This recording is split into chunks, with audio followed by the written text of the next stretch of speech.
All right, so we have George here. George bought 6 sandwiches. If each person will eat 2/3 of a sandwich, how many people can George feed? So there's a couple different ways to approach this problem.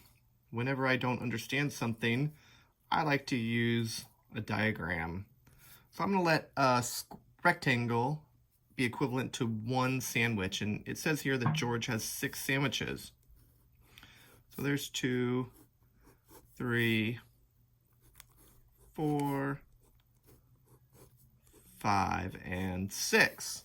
And then it says if each person will eat 2/3 of a sandwich, how many people can George feed? So now we know that each person, meaning one person, will eat 2/3 of a sandwich. So if this is 1 sandwich, I'm going to split this up into 2 pieces. And that is what one person will receive, 2/3 of a sandwich. Now, there's not enough for another person to feed off of this 1 sandwich, but if I go ahead and I split the next sandwich up into thirds because of the denominator there, I need 2/3 for another person. So here's 1/3, 2/3. So another person will eat a sandwich and part of another one. And we have 2/3 left here, so that's another person. Split this up. Another 2/3 is one more person. So far on 3 sandwiches, I can feed 4 people. 1, 2, 3, 4. I don't have enough for 2/3 here. I have 1/3, but if I come into the next sandwich, split it into thirds, I'm going to take this third here and this third here, and that will feed another person. Here's another 2/3 for one more person. And then split the rest of these sandwiches up into thirds so I can count groups of 2/3. And every group of 2/3 is one person able to eat a sandwich.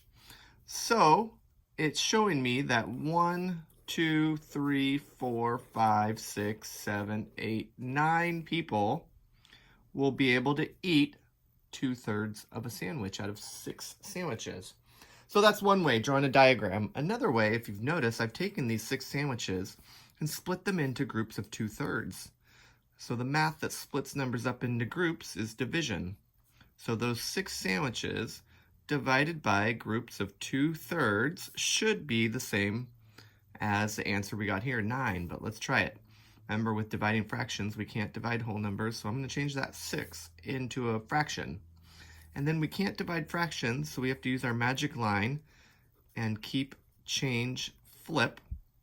Keep the first fraction, change the division to multiply, and then flip, which is the reciprocal of the last fraction. And then our last step before we get the answer is to ask ourselves if we can simplify this equation here. 1 and 3 cannot be simplified because they're both prime. 2 and 6 are both even, which means I can divide by 2. 2 divided by 2 is 1. 6 divided by 2 is 3. So now I have 3 times 3, which is 9. 1 times 1, which is 1. And as you recall, any fraction over 1 is a whole number, 9. So either way, I got the same answer.